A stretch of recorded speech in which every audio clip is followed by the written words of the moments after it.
حضور صلی اللہ علیہ وسلم نے ارشاد فرمایا، جس جوان نے کسی بوڑھے شخص کو اس کے بڑھاپے کے سبب تعظیم و تکریم کی، اللہ تعالیٰ اس کے بڑھاپے کے لیے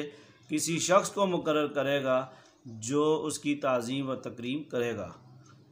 یہ ترمذی شریف کی حدیث ہے۔ اور ایک اور حدیث کے اندر ہے کہ جو ہمارے چھوٹوں پر رحم نہیں کرتا اور بڑوں کی تعظیم نہیں کرتا وہ ہم میں سے نہیں ہے، یعنی ہمارے گروہ میں سے شامل نہیں ہے۔ اللہ تعالی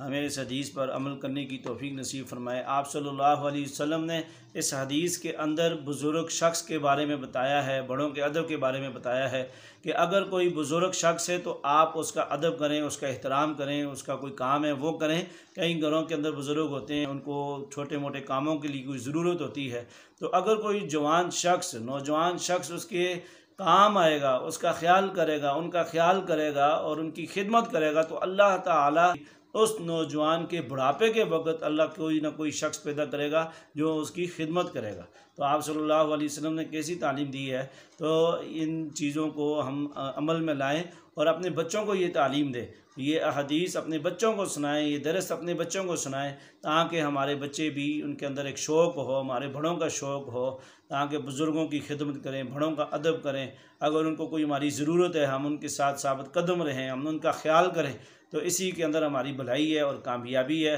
اور آپ صلی اللہ علیہ وسلم کی فضیلتیں ہمارے لیے ہیں۔ ہمیں بھی بڑھاپا آخر آنا ہے، ہمیں بڑھاپے کی بھی متاجگی ہونی ہے، تو اگر ہم کسی کی خدمت کریں گے تو اللہ ہمارے بڑھاپے کے اندر بھی کسی نہ کسی کو مقرر کر دے گا جو ہماری خدمت کرے گا۔ اگر ہم نہیں کریں گے تو اس کا مطلب یہ کہ کوئی ہمارے بڑھاپے میں ہمارا بھی ساتھ نہیں دے گا۔ کئی لوگ ایسے ہوتے ہیں، اگر